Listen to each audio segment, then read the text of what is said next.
Welcome to Skinside Out, where we uncover the science, trends, and truths behind skin health. Your trusted guide to the world of dermatology. This podcast is for educational purposes only and is not a substitute for professional care by a doctor or other qualified medical professional.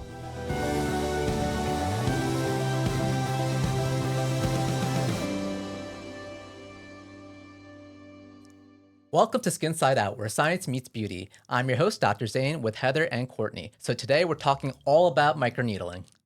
So we'll get into what microneedling is, what the benefits are. We'll break it down and kind of give you an idea of what standard microneedling is versus radiofrequency.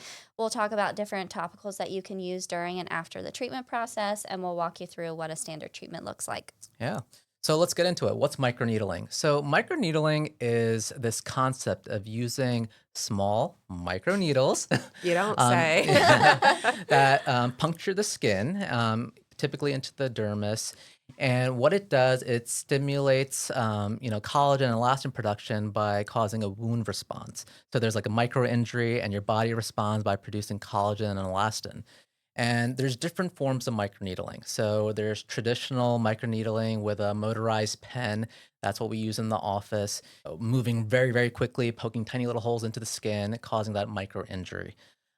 We also have radiofrequency microneedling, where we're using this device that also uses microneedles that go into the skin. But while the needles are in the skin, it's emitting radiofrequency energy, which further stimulates collagen and elastin synthesis due to the heat that's produced. There are also those roller microneedling. I don't even call those microneedling. That's like macroneedling. They're huge. And they're not very good because they can cause post-inflammatory hyperpigmentation. It can lead to infections if they're not properly cleaned. And it's just really hard to regulate and keep it consistent. Yeah, it's not a controlled injury where I always say the microneedling with the pens that we have, that's a true controlled injury. I mean, the needles themselves are perfectly spherical, so they're going to create a very minimized injury that will heal, whereas you do run into the risk of scarring with some of those over-the-counters. Yeah, and I just think it's a really cool concept. So I was first exposed to this when I was a resident. Like over 10 years ago. And this was kind of gaining popularity because it's coming from a concept that we use in laser treatment, fractional, ablative, and non-ablative lasers, where we're using fractionated lasers to basically vaporize or destroy either part of the surface or cause microinjury in the skin to stimulate that wound response to get those clinical outcomes.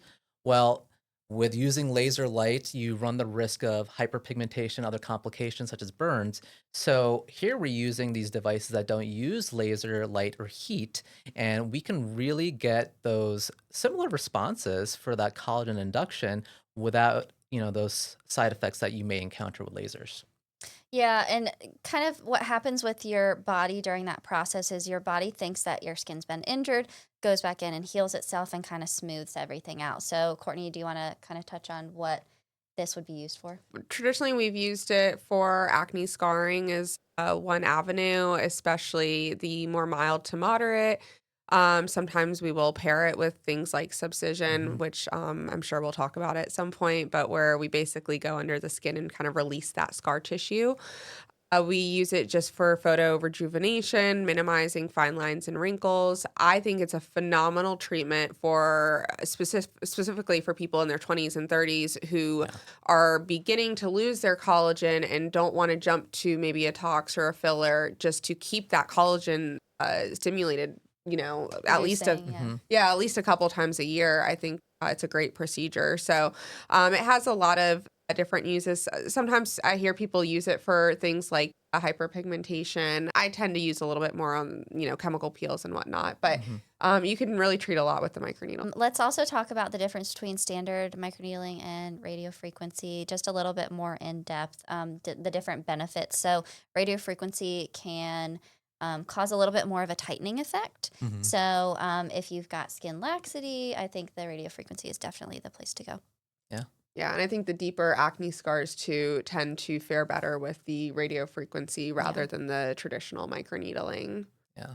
But there are some issues with RF microneedling. Mhm. Specifically, it can lead to fat loss. Hmm. So, in certain settings, that's a good thing. But if you're looking to tighten and you're getting loss of fat, which gives us a structure and Hmm. lift and buoyancy, that can actually lead to the opposite effect, Hmm. which we are seeing cases of that happening at aggressive settings, especially in the jawline area, which isn't a good look. Yeah. Although some people like myself might want Oh, please. that. You just like Yeah, I did. I Bella. did. So if I'm a little swollen, no. Mhm. But the traditional microneedling, you have the option of using that by itself with the device. Normally, a provider will use something like hyaluronic acid, a pure hyaluronic acid, as a glide, or sometimes some other topicals, which we'll get into. Or you do have the option to do PRP, which is, again, where we draw the blood, spin it in the centrifuge, and separate out that plasma. Most times we'll use that either as a glide or, depending on provider, physicians or PAs, whoever might go back and inject it, whatever's left over. But you can use it as a glide as well. Do you want to touch on what PRP is? Yeah, platelet-rich plasma, which by now you've probably heard us talk about 8 times, but we love it. So Unless you haven't listened to those episodes, you should go Yeah, listen. yeah. they're like, oh, we're only interested in microneedling. But yeah, we draw your blood in the office. Like I said, we'll spin it out in the centrifuge. It'll separate out into the plasma. It's usually this gold color. And the plasma has just really shown to be extremely beneficial in helping to further heal those acne scars and produce collagen and stimulate your own natural growth factors. So Absolutely. And it also improves the recovery time too. There are other topicals you can use during the process or after. So there's, exosomes, peptides, growth factors, vitamin C, tranexamic acid. We can use that for melasma patients for brightening. Yeah. yeah, I do encourage people to be very mindful and cautious because these things are being pushed into the skin essentially. And so Yeah. you really want to make sure that what they're using is safe to cross that. Absolutely. And it's hard to regulate that, right? Mhm. So they were tested and intended to be for topical application. Now we're actually creating these channels that are open and active. And it can lead to sometimes unintended consequences. It can lead to more inflammation. It can cause irritation. I mean, some of these acids, that is something that can be very irritating to the skin.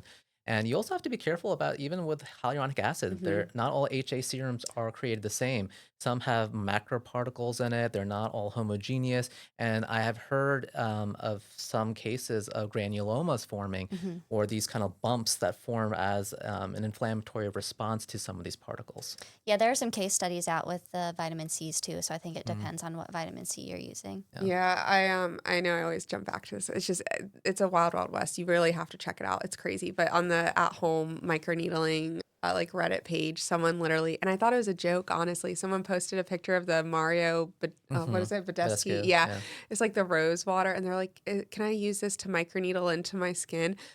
Girl, no.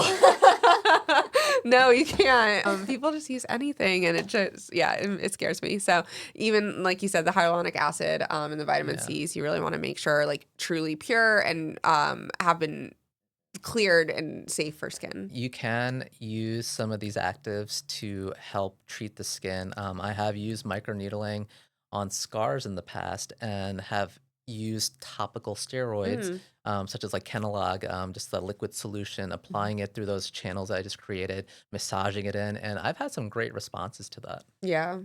There's also polydeoxyribonucleotides, which we didn't really touch on. That's Salmon PDR. sperm. Yeah, the salmon sperm, PDRNs. They're also found in the human placenta. Just another active that can give you an increased or improved result with the Yeah, there's microneedling. like this whole explosion of regenerative medicine, and it's really exciting to see how they're going to be used. Many of these have not been approved for injection to the skin, but topical application, I know many places are starting to use them, incorporate them, and we're seeing some really cool responses. So, seeing how they pair with microneedling may be interesting to see in the future. Yeah. So what should you expect, during this whole process? Because a bunch of needles going into your face might not sound super pleasant for most people, but it's surprisingly really comfortable and I think pretty minimally invasive, I would say. Typically, we'll have a patient come in and apply a topical numbing. We'll usually let that sit anywhere from 30 minutes to an hour. The lidocaine really, I think, helps to minimize any discomfort. Most people, especially for traditional microneedling, I've even heard it's relaxing, or, it's in the sense you hear that vibration. And depending on where, and I guess, It's like white noise. Yeah, it's almost, white I know. noise. Whenever I get it done, I feel ticklish. Yeah. Especially on my nose. Yeah, the nose I'll makes me sneeze. Yeah. But so typically we'll do that. We'll wipe off. Then during the process, I think the forehead gets a little tender. I normally will try to start with the forehead and knock that out. Cheeks, I think, feel pretty comfortable, and sometimes we're able to get up to even that 2.5 millimeter depth for acne scarring and things like that, and people tolerate it well. Yeah. RF. And that's a great point that you make, that we can adjust the depth of these needles to kind of tailor the intensity of what we're trying to do. So if you're just looking for like, a little rejuvenation, and you don't necessarily have to go super deep. And then more with these like deeper scars, we can kind of adjust the setting so that we can penetrate into the scar tissue and really get that clinical response we're looking for. Yeah, I really love that, especially, for example, the glabella lines. You're able to even tailor that. So maybe on the forehead, I'm just going really light at maybe a 0.4. And then maybe, when I'm treating those lines, going a little bit higher and really making sure we get those etched lines. Yeah, it's very customizable. Yeah, especially also the RF, you can also customize the energy with the RF too. So not only can you adjust the depth of the needles, you can also kind of tune up or tune down that energy. RF tends to be a little bit more painful than traditional. It can be a little more spicy. painful. Yeah, that's why we tend to numb a little bit longer for the RF microneedling. Yeah, and then we definitely use a Zimmer distraction and other things to help make you feel more comfortable during the procedure. Even techniques, we find ourselves holding the skin maybe a little bit, just so it's Pinching not it. so taut and so tender. Yeah, and I love doing combination therapy with microneedling, especially with RF microneedling. I love following that up with like a non-ablative fractional laser. It really does help with some of that pigment, that additional collagen production, and I just also feel like it kind of cuts down on some of the intensity and swelling and recovery.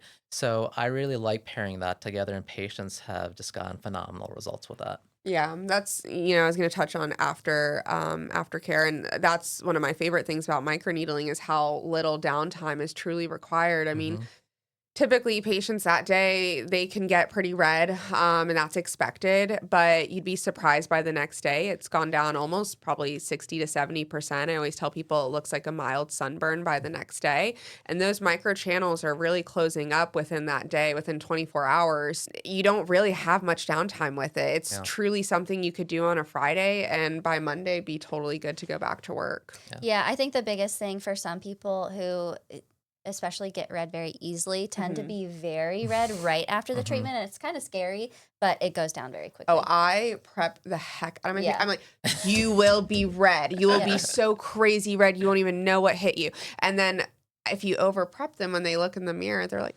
it's not that bad. Yeah. I mean, like everyone's heard of the vampire facial. Yeah. I'm like, pink blood, you're going to be red. And sometimes, I have patients who request to kind of leave that PRP, especially if they're doing with PRP, to leave it on like as a mask, feels tight.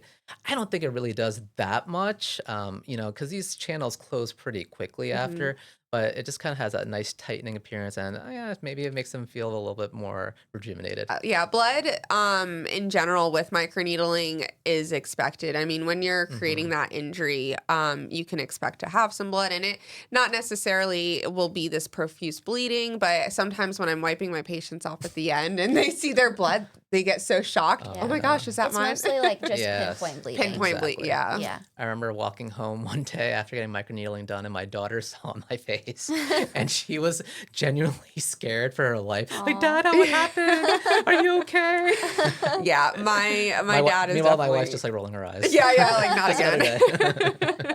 My dad, especially when I first started in dermatology, same thing. I remember we went out to get a beer together one night, and of course I had done microneedling earlier that day, and I'm beet red. I'm like still kind of bloody because I had left my plasma on, and he's like, what the heck is wrong with you? Like, what did you do to your face? Now they're like, all right. Yeah. Yeah. In terms of aftercare, what do you have your patients use after the procedure?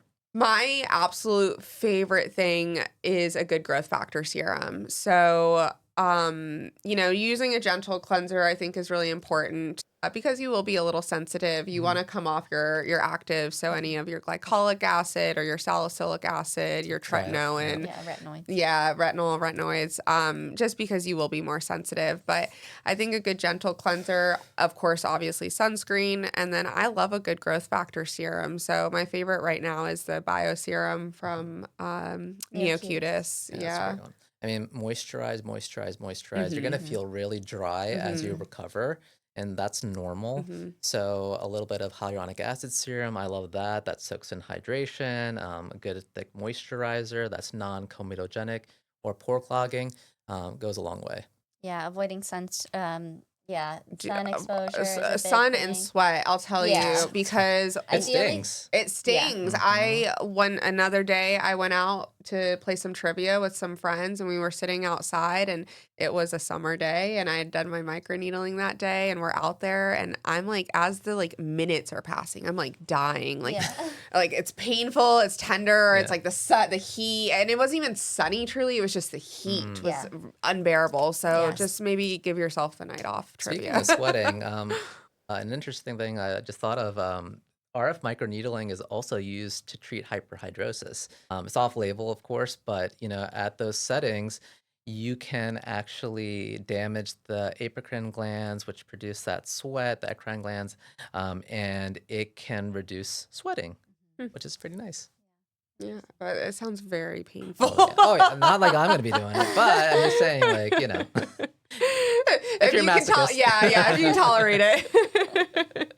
Most times, we're telling patients that a series is what's going to be best Yeah. for them. So microneedling is really not a treatment that you will do a one and done. Now, I think that one of the coolest parts about microneedling is that it does have such little downtime, but that process is continuing to take place, sometimes even upwards of 6 months, that whole collagen synthesis. So even though you can't see what's going on underneath the skin, you're having that production, which I think is really great. Yeah. And I also love synergizing treatments, right? Good skincare, of course, to kind of optimize results. Using other technologies simultaneously can really help to stimulate tox, dermal fillers, all that in combination. We can get some beautiful results Yeah. and can really turn back the hands of time. Yeah. Yeah. Yeah, I think, depending on what you're looking to use microneedling for. So, for example, if you are having acne scars that you want to treat, okay, maybe we're going to do anywhere from 3 to 6 sessions and we'll space them about a month apart. But maybe you're just coming in as someone who's looking for a more preventative way of just keeping their collagen and it's, a very mild treatment you might need. Okay, maybe let's do 2 or 3 a year, space them out a few months, and just kind of continue that collagen production throughout the year. So I think it's multifaceted in that way. And I have some motivated patients who absolutely love microneedling. They get that glow and they just keep doing it. They do it monthly treatments. It's just part of their lifestyle, part of their regimen. There's nothing wrong with that. And with such a minimal Yeah. downtime and recovery, it's possible to do it monthly. When I first started doing microneedling, I totally was doing it monthly. Yeah. I mean, You get hooked. I would bring the Yeah. pen home with me and Yeah. in the mirror, my cats Yeah. were probably watching, what is she Yeah. doing? But it is a really great procedure. And like I said, just the downtime is fantastic. Yeah. And, if you do it like a week or two before, a big event, you don't have to really worry, about any of those, potential complications that you do with like lasers or chemical peels or whatnot. It just gives you a nice rejuvenation and glow Yeah. and you just look really healthy and vibrant. Yeah. Yeah. And it's safe throughout the summer, which is also fantastic because a lot of the things that we offer or talked about are not. So it's something you can continue through the summertime. Yeah. But that doesn't mean you don't use your sunscreen and sun protection. Yeah. True. All right. So I think that, we covered a lot about microneedling, what it is, what type of microneedlings exist, what we use it for, and what we can expect after microneedling treatment. So I think that this is a fantastic procedure that anyone can do, all skin types, many ages can benefit from it. And just with the minimal risk and downtime, I think that this is an excellent procedure to start off with for that rejuvenation. So I think that if you are on the fence about seeing whether microneedling is right for you, see your dermatologist or your skincare provider and see if it's a good, a viable option for you, because there's not many patients who aren't good candidates for it. Most times by the end of the session, people are like, that was it, Yeah. So Yeah, that's a it's great really not feeling. bad. Yeah, Yeah. and your skin just looks awesome afterwards. Yeah. I have never had a patient who said that they didn't like their results. Yeah. It's just one of those very high satisfaction procedures Mhm, for that sure. you'll absolutely love. All right, well, that's it for today. We talked all about microneedling. I hope you liked the content. Please subscribe and follow us. But until next time, Skinside Out. Out. All right, guys, I think that we should probably go back to the office and do some microneedling. Yeah, Yeah. what time is it? I feel like Do you have time? let's do it. Let's do it. Thanks for listening. This episode of Skinside Out is complete. If you enjoyed today's episode, don't forget to subscribe, rate, and leave a review wherever you listen to your podcasts. For more tips, updates, and behind-the-scenes content, be sure to see what fun we're up to on TikTok. Follow us on Instagram and Facebook at Nor Dermatology and Aesthetics. Check us out online at norderm.com. Discover why our patients give us 5 stars on Google. Call us today at 919-617-0717